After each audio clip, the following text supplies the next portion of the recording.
வாழைப்பழ பணியாரம் செய்கிறதுக்கு பச்சரிசியை 1 மணி நேரம் ஊற வைக்கணும்.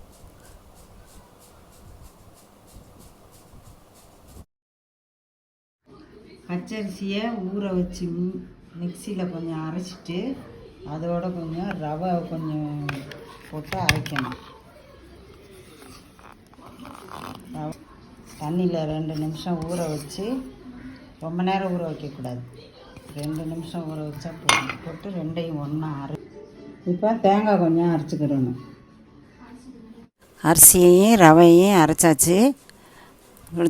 வாழைப்பழத்தை போட்டு ஒரு சுற்றிக்கணும் இதில் மிக்சியில்.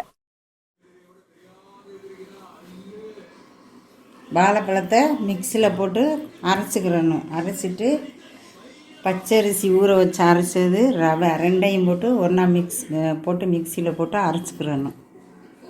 அரைச்சிட்டு அதையும் மிக்ஸ் பண்ணிக்கணும். போட்டு தேங்காய் பால் தேங்காயை நல்லா மிக்சியில் போட்டு அரைச்சி அதையும் ஊற்றிக்கணும்.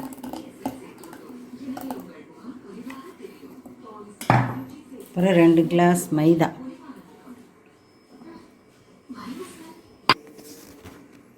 2 கிளாஸ் மைதா போட்டு கொஞ்சம் ஆப்பச்சோடா ஒரு பிஞ்சு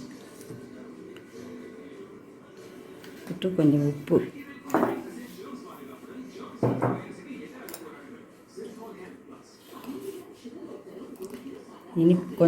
கொஞ்சமாக போடணும் உப்பு. இதுக்கு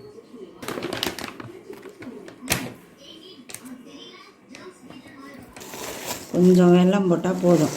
ஏன்னா வாழைப்பழம் இனிப்பு நிறைய இருக்கிறதுனால உங்களுக்கு இனிப்பு நிறையா வேணும்னா நீங்கள் போட்டுக்கோங்க.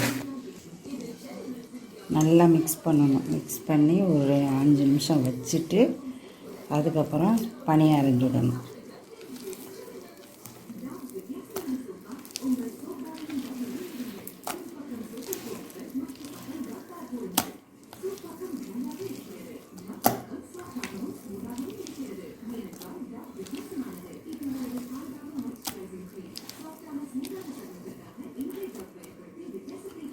வச்சு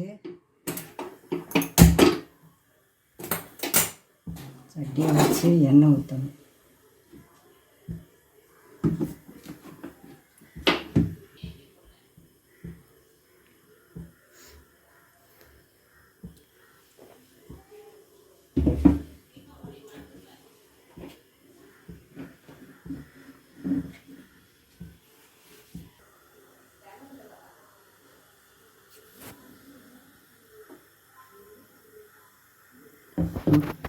மாவு நல்லா ஊறிடுச்சு. இப்போ எண்ணெயும் காஞ்சிடுச்சு. சுட ஆரம்பிக்கலாம்.